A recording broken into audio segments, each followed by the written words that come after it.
आए हो भाई।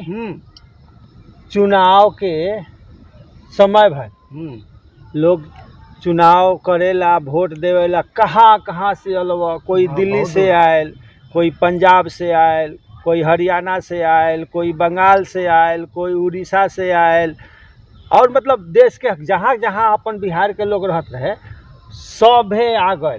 काहेला जानत रह, पहले सुना, वोट देवेला कहलन से हल्ला भइल नु, जन सुराज वाला हल्ला कैलक। जबकि एकदम बाहर के लोग आए नु, तबकि एकदम व्यवस्था बदल जाई, जन सुराज के सरकार बनी। आ जन सुराज जब हो जाई तो घरे घरे सभे के रोजगार मिली। तो जैसे कहले रहस, तो चुनाव के गर्मी तो ठंडा गल।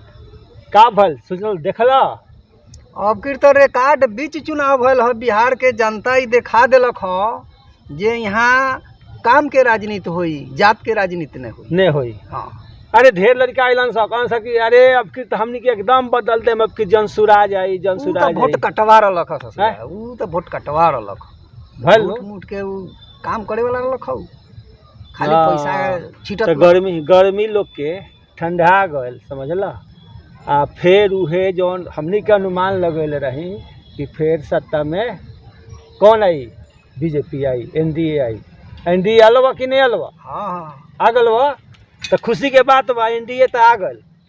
लेकिन एगो बड़ा अफसोस भइल कि यहाँ से हमनी के क्षेत्र से लालटेन के लोग बुझाए नहीं खे देले। अच्छा, तब बिजली आ गल, सड़क आ गल, पुल आ गल। हाँ। एमे अगर जो लालटेन युग में अगर जो अब हुआ नयका पीढ़ी अझुराए रही, हाँ, तो अब अंधकार में घुसा रही। अब का कोई ऐसे कि सब जगह बीजेपी एनडीए, बीजेपी तीर सब मिला के एनडीए एनडीए एनडीए खूब बढ़िया सीट आए। लेकिन हमनी के दुर्भाग्य कह कि हमनी के क्षेत्र में जौन परसा विधानसभा क्षेत्र बा, यहाँ हमार यादव भाई लोग एकदम मतलब लालटेन जिंदाबाद, लालटेन जिंदाबाद, लालटेन जिंदाबाद पहले बा। अच्छा अब ही बताओ, यहाँ से तो लालटेन के जिता दिया।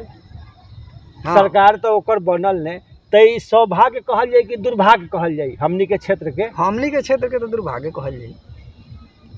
का दुर्भाग्य होई नु, लेकिन लोग के समझदारी नहीं खे। वही लोग के बुझाता कि लालटेन के तो हमनी के अरे जिता के तो कैला का, जब सरकार तो हर नहीं बनल, हमनी के दुर्भाग्य हो गए।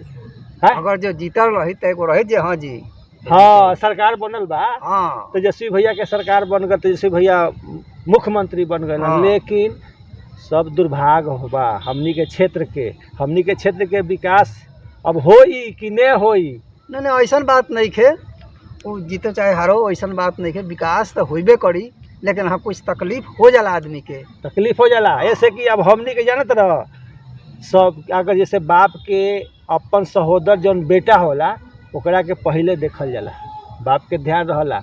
आ जे सौतेला बेटा ला बहुत बाद में सोचला, जब सभे के हो जाई तो सौतेला बेटा के सोचल जाला। तो अब हमनी के का हो गए है? सौतेला बेटा भइल है नु, तो हमनियों पर ध्यान होई। लेकिन सब के खाइला के बाद हमनी के भीड़ी सरकार कही कि थोड़ा यहू लोग के दे द, आ नहीं तो जे जीतल बा ओकरा तो 3 करोड़ साल में फंड मिली। अब वो कहाँ कहाँ विकास करी, अभी तो भगवाने मालिक हवन। देखी अब एमें मोदी जी बारन, नीतीश जी बारन, ऐसा बात नहीं है। अगर जो कहीं होला जो लड़का कहीं काल भटक जाला, हाँ, तो गार्जियन के थोड़ा बुझाला जो भटकल बा लेकिन बिगड़ल नहीं। हाँ, ये तो बात बा। मोदी जी जे बारन भुलायल फिर से आ जाला। मोदी जी जे बारन से बड़ा समझदार बारन। हाँ। हालांकि सरकार तो बन गई एनडीए के, काम भी बड़ा अच्छा होता है। हाँ। जौन उन्हीं के अथी वादा कैले रहा सा कि अब की जौन 5 साल के समय है, वो 5 साल के समय में हमनी के खूब काम करब। सड़क के विकास होई, बिजली के विकास होई, उद्योग के विकास होई, घर घर में रोजगार संभव नहीं खे। लेकिन कितना 1 करोड़ रोजगार, 1 करोड़ रोजगार कम मतलब मिला के अथी उद्योग, मतलब क्या कहल लग रहा है नौकरी मिला के 1 करोड़ के अथी रख। भाई मच्छरवा ससुरा उड़ के आके बता रहल बा। हाँ, बताओ ता जे ने काम होई, हाँ विकास होई। हाँ हाँ हाँ, मच्छर देखी कितने घूमत। अरे मत नाम लो, सब आवता कहाँ से, छपरा से, पटना से, परसा क्षेत्र से भी आवता है मच्छरवा। देखी देखी अभी भन भनाता बता रहल बा जे नहीं काम चली होई। मच्छर भी अगर रोजगार में रहता आदमी तो आदमी बा तो हाँ। बढ़िया बा। हम तो ये कहम जे भाई अगर ऐसी बा बढ़िया सरकार काम करता तो सरकार के सपोर्ट करे के चाही। सरकार बनल बा बढ़िया सरकार बा।